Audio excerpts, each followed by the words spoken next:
Bonjour à toutes et à tous, c'est un plaisir pour moi que de partager ce temps de méditation avec vous de vive voix, mais avec un moyen bien inhabituel pour moi. Nous sommes dans la série des lettres aux 7 églises. Voici notre troisième étude.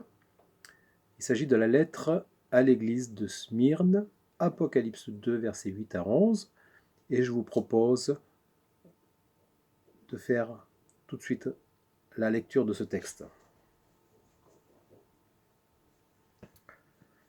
Lettre à l'église de Smyrne.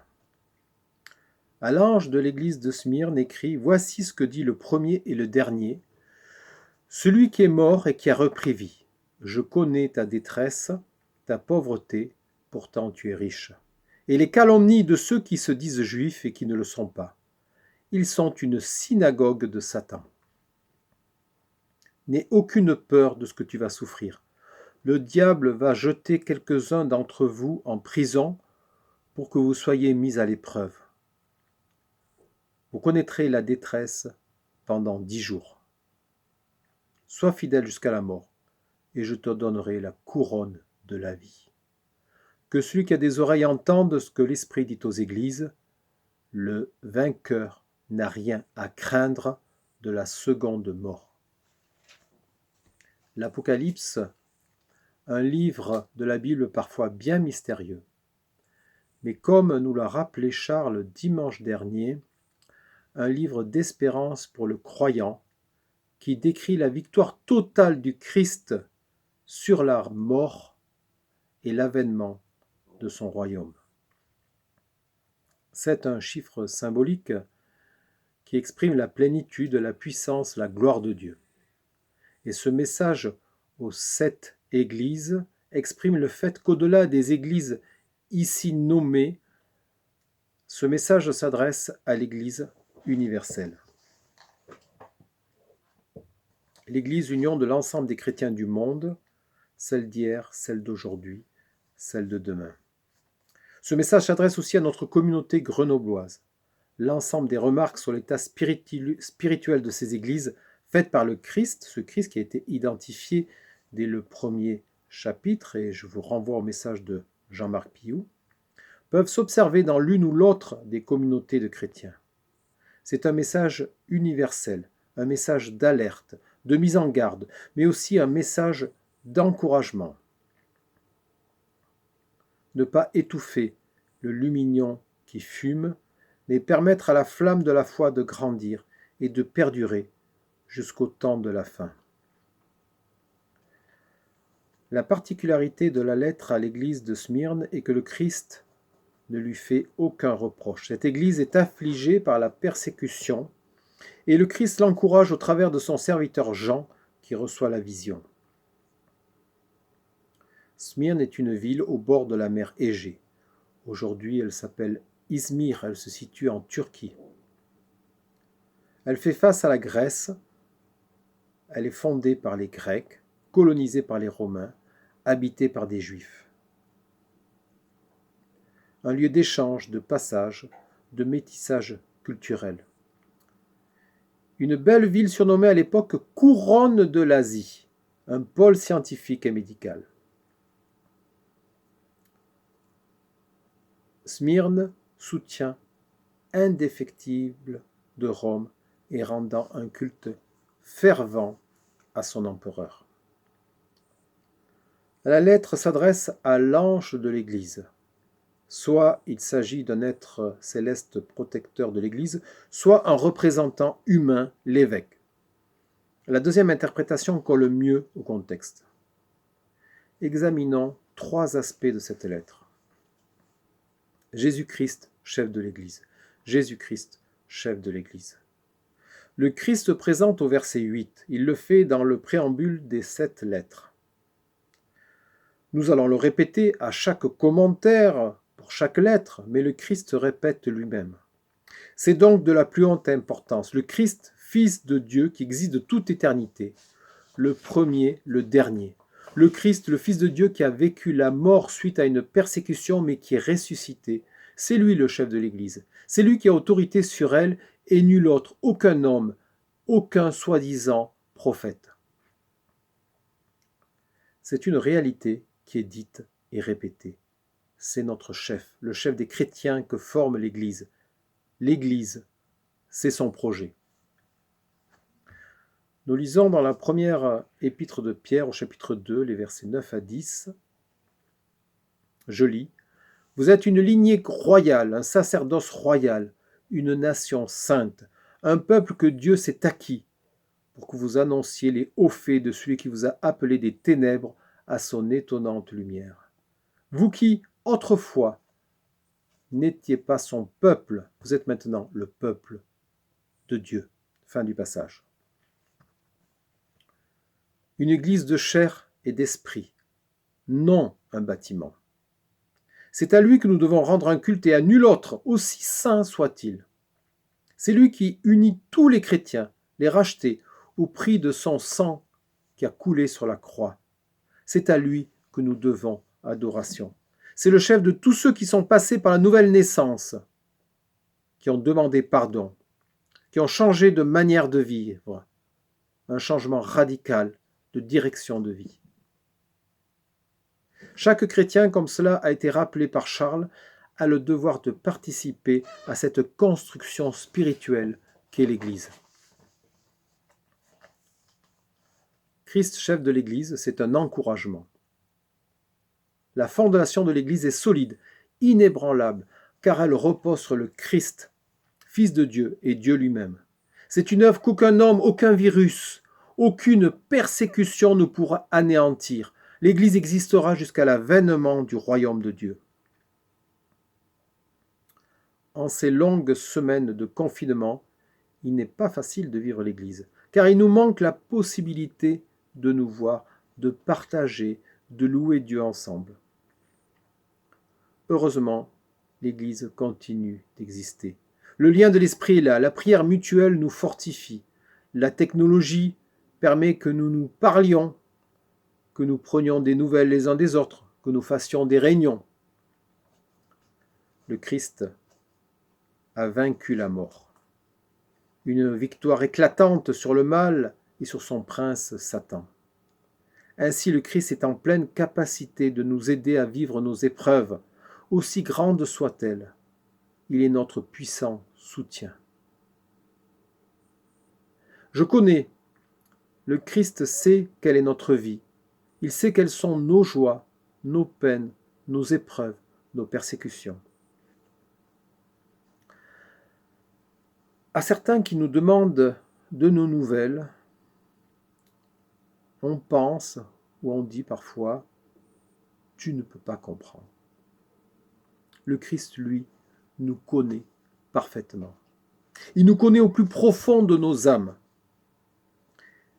Il connaît son Église, il connaît notre Église locale dans tous ses recoins. Il connaît ses victoires, ses défaites, ses besoins. Et c'est ce qu'il démontre ensuite à l'église de Smyrne. Je connais ta détresse, je connais ta détresse. L'église de Smyrne passe par un temps de persécution. Et cette persécution est double. Tout d'abord, de la part des Romains, qui permettent la liberté de culte, mais obligent à reconnaître César comme un être céleste et à lui rendre un culte, même très succinct. Juste, une simple reconnaissance. Ce que refusent de faire les chrétiens. Et le risque le plus grand est de mourir en martyr de la façon la plus cruelle et la plus horrible. Sinon, ce sont des flagellations, des confiscations de biens, de la prison dont parle cette lettre. Un des martyrs les plus célèbres de l'église de Smyrne est l'évêque Polycarpe. Persécution aussi de ceux qui se disent juifs, dit le Christ dans cette lettre. C'est la plus pernicieuse. La duplicité de personnes qui se disent religieuses, servant Dieu, et qui calomnient les chrétiens. Ils colportent des accusations graves et mensongères pour leur nuire, et le risque pour ces chrétiens est de subir les épreuves dont nous venons de parler. Ah, ils ont une belle apparence, mais leur cœur est rempli de haine envers les chrétiens. Ici, ce n'est pas une critique envers les juifs, mais il faut comprendre faux croyants. Le vrai juif est celui qui adore Dieu avec son cœur. Ils sont une synagogue de Satan. Ils font l'œuvre de Satan, car leur projet est de détruire l'Église. Sous l'aspect de croyants, ils sont très dangereux. Ils pratiquent une religion dont le respect apparent des règles est essentiel, mais leur cœur n'est pas aimant Dieu. L'amour ne fait pas partie de leur vie. Et quand on éprouve de l'amour pour Dieu, on l'éprouve aussi pour son prochain.